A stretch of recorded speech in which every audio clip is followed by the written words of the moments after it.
আসসালামু আলাইকুম। আমার হাতে ভিভো Y91 সিরিজের একটা ফোনটা হচ্ছে সম্পূর্ণ ডেড অবস্থায় আছে। ফোনটার সমস্যা হচ্ছে বিবেস লাইন শর্ট। আপনাদেরকে বর্ণীয় দিয়া ফোনটার সমস্যার সমাধান করে দেখাবো। তো এখন আমি আই চার্জারে লাগানোর পরে দেখতেছেন এখানে আই চার্জারের বাতি সম্পূর্ণ অফ হয়ে যাচ্ছে, তার মানে হচ্ছে এটা বিবেস লাইন শর্ট। তো এখন আমি আপনাদেরকে সেটা দেখাবো বর্ণীয় দিয়া। এরকম সমস্যা নিয়ে যদি কাস্টমার আসে তখন খুব ইজিলি সমস্যার সমাধান করতে পারবেন ইনশাআল্লাহ। তো আজকে সেটাই দেখাবো বর্ণীয় দিয়া কিভাবে আপনারা এই সমস্যার সমাধান করবেন।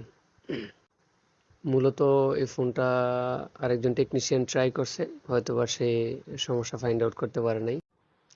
আর যাদের বর্ণীয় অবস্থায় সমস্যা হয়, আমি আমার আইডিতে বর্ণীয় নিয়ে বিস্তারিত ক্লাস দিছি, ওইখান থেকে ভিডিওগুলো দেখে নিতে পারেন। তো এখন হার্ডওয়্যার সলিউশনে যাব, যাওয়ার পরে এখানে চার্জার ডাটা আছে, এটাতে ক্লিক করব। আর প্রফেশনাল লেভেলের মোবাইল সার্ভিসিং শিখতে হলে অবশ্যই আপনাকে বর্ণীয় এবং হার্ডওয়্যার সলিউশন বুঝতে হবে, না হয় আপনি ডিপ লেভেলে যে কাজগুলো আছে এগুলো করতে পারবেন না। তো এখানে আমাদের যে কাঙ্ক্ষিত মাদারবোর্ডটি, এটার পিডিএফ ওপেন হয়েছে। এখানে দেখতেছেন যে বিবেট লাইন। বিবেট লাইনটা হচ্ছে মূলত এটা চার্জিং আইসির আউট ভোল্টেজ, এটা ব্যাটারিতে যায়। আর তারপরে দেখতেছেন আপনারা বিবাস, এটা হচ্ছে আপনার চার্জিংয়ের ইনার লাইন। এই লাইনে মূলত ওবিপিআইসির আগে একটা ক্যাপাসিটার থাকে। যদি ফোনে কোনো ভুলবশত ওভার ভোল্টেজ প্রবেশ করতে চায় তখন ওই ক্যাপাসিটারটা বা ওবিপিআইসিটা নিজে শর্ট হয়ে যায়। এই জন্য এটার নামই হচ্ছে ওবিপি, মানে হচ্ছে ওভার ভোল্টেজ প্রোটেকশন। এটার কাজই হচ্ছে ওভার ভোল্টেজ প্রোটেকশন করা। বোর্ডে যদি বোর্ডে যেন বড় ধরনের সমস্যা না হয়, এই জন্য ওবিপিআইসিটা দেওয়া থাকে। তার আগে একটা ক্যাপাসিটার দেখতে পাচ্ছেন, আর এইখান থেকে লাইনটা হচ্ছে আপনার চার্জিং আইসি থেকে গেছে, আর চার্জিং আইসি থেকে লাইনটা আউট হয়েছে ব্যাটারিতে, ব্যাটারি কানেক্টরে যাওয়ার পরে এখানে ব্যাটারিতে যায়। তো এই লাইনটাই শর্ট। আরেকটা গুরুত্বপূর্ণ বিষয় হচ্ছে কোনো ফোন যদি শর্ট হয় তো সবার প্রথমেই এই লাইনগুলো চেক দিতে হবে, বিবাস, তারপরে হচ্ছে বিবেট, বিপিএস পাওয়ার, ইন আউট ভোল্টেজগুলো ঠিক আছে কিনা অবশ্যই দেখতে হবে।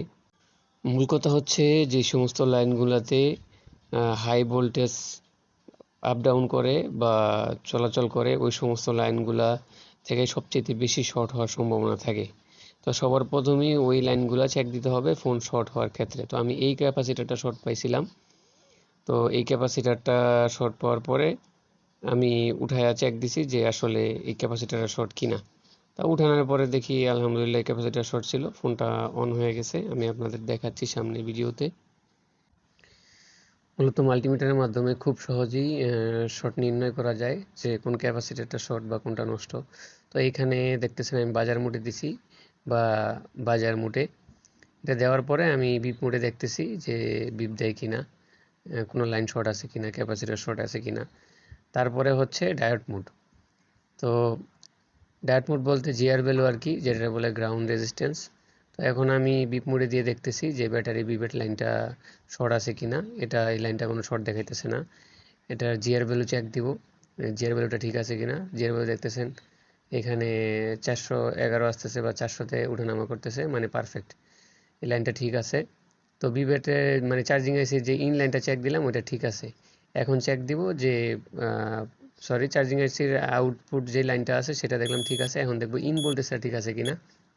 এখন দেখতেছেন যে বিপ দিতেছে, দুই পাশেই বিপ দিতেছে ক্যাপাসিটারটা, তার মানে হচ্ছে এই ক্যাপাসিটারটা শর্ট। তো শর্ট ক্যাপাসিটারটা রিমুভ করে দিলেই হয়ে যাবে ইনশাল্লাহ। আর যারা মাদারবোর্ডের ডিপ লেভেলের কাজ বুঝতে চান, আইসি লেভেলের কাজগুলো বুঝতে চান, তাদের ক্ষেত্রে হচ্ছে মাপামাপিটা খুব ভালোভাবে বুঝতে হবে, না হলে আপনি সমস্যার সমাধান করতে পারবেন না আর ফাইন্ড আউট করতে পারবেন না। আপনি জানতে হবে যে কোন জায়গায় কত ভ্যালু থাকবে, কোন জায়গায় কত জিআর ভ্যালু থাকবে, এটা আপনার জানতে হবে। কোন জায়গায় কোন মোডে মাপতে হবে। আমি ক্যাপাসিটারটা রিমুভ করে দিছি, এই ক্যাপাসিটারটা শর্ট পাওয়ার পরে উঠাই দিছি। এখন আপনাদের ফোনটা অন করে দেখাবো। ফোনটা যেহেতু ডিসপ্লে সম্পূর্ণ ভাঙা ছিল, তো আমি এটা নতুন ডিসপ্লেতে ট্রাই করছিলাম যে অন হয় কিনা, তখন দেখি যে ফোনটা শর্ট দেখায়। এখন আমি চার্জে লাগিয়ে দেখাচ্ছি আপনাদের যে ঠিক হয়েছে কিনা। এখানে দেখতেছেন এম্পিয়ার নিতেছে। আপনি যদি এই নিয়মে কাজ করেন তাহলে এই সমস্যার যত ফোন আসুক না কেন, যে কোনো ফোন আসলে আপনি এই সমস্যার সমাধান করতে পারবেন। এখন আমি আবার চার্জে লাগিয়ে দেখাচ্ছি। দেখেন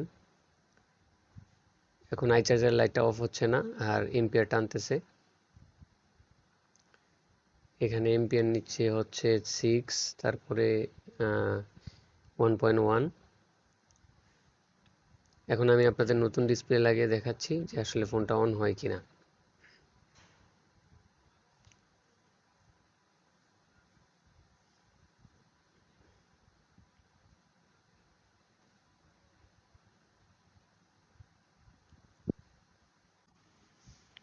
এখানে দেখতেছেন চার্জের লোগো আসছে, তার মানে হচ্ছে ফোনটা ওকে।